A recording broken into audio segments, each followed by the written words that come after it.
সর্বরি আবার একটা রেসিপির সাথে। প্রথমেই সর্ষের তেলের মধ্যে জিরে, শুকনো লঙ্কা, লবঙ্গ, এলাচ, দারচিনি আর সামান্য জয়িত্রী ফোড়ন দিয়ে আলুটাকে লাল লাল করে ভেজে তুলে নিচ্ছি। বাকি তেলে সামান্য ঘি, তেজপাতা, কয়েক দানা চিনি, পেঁয়াজ কুচি দিয়ে দিলাম, একটু ব্রাউন করে ভাজবো। বেশ কিছুটা পরিমাণ রসুন ভালো করে বেটে নিয়েছি। চিকেনটাকে ম্যারিনেট করে দিয়েছি ভিনিগার, আদা, কাঁচা লঙ্কা, জিরে ধনের গুঁড়ো, সর্ষের তেল, হলুদ গুঁড়ো, লঙ্কা গুঁড়ো দিয়ে আর কিছুটা গোলমরিচ গুঁড়োও দিয়েছি কিছুটা পরিমাণ রেড চিলি সস আর টমেটো কেচাপ। ম্যারিনেশনে ভিনিগারটা দেওয়া প্রয়োজন, কারণ একটু আঁশটা গন্ধ থাকে, সেটা চলে যায়। দেখতেই পাচ্ছেন কাঁচা চিকেনটার মধ্যে আমি একটু পেঁয়াজগুলো মোটা মোটা করে বড় বড় করে কেটে কুচি করে দিয়েছি। সুন্দর কালার এসছে। দিয়ে দেবো এবার পুরো রসুন বাটা। ম্যারিনেশনে কোনো রসুন আমি ব্যবহার করিনি। রসুনটা আলাদাভাবে পেঁয়াজের সাথে বেটে নিলে ভালো গন্ধ বেরোয়।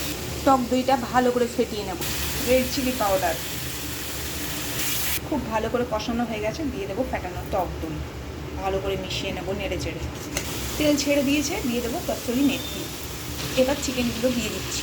গ্যাসের ফ্লেমটাকে বাড়িয়ে খুব ভালো করে 10 মিনিট নাড়াচাড়া করে নেব। এইবার দেবো পরিমাণ মতো নুন। প্রথমে নুনটা দিলে জল ছেড়ে যায়, সেজন্য পরে নুনটা দিলে জলটা একটু কম বেরোবে। আর আলাদা করে এক্সট্রা জল দেওয়ার কোনো দরকার নেই। চিকেন থেকে যে জলটা বেরোবে ওতেই চিকেনটা কষানো হয়ে যাবে। আস্তে আস্তে জল বেরোতে শুরু করেছে। এবার দিয়ে দেবো আলু, দিয়ে ঢাকনা চাপা দিয়ে কিছুক্ষণ হওয়ার জন্য, সেদ্ধ হওয়ার জন্য রেখে দেবো। আলুগুলো নেড়ে চেড়ে মিশিয়ে নেব, তারপরে ঢাকা চাপা দিয়ে দেবো।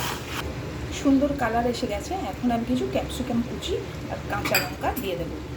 আমি তো মশলা চিকেন কারি এভাবে রান্না করি। আপনারা কীভাবে করেন আমায় লিখে জানাবেন। যদি ভালো লাগে রেসিপিটা তাহলে অবশ্যই ট্রাই করবেন। ইচ্ছে করলে আপনারা আলুটাকে স্কিপ করতে পারেন।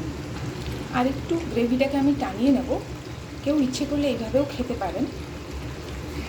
আমি আরেকটু শুকনো করে নেব। গরম মশলা গুঁড়োটা ছড়িয়ে দিলাম। আমার চিকেন কিন্তু একদম রেডি। চিকেন মশলা একদম আমার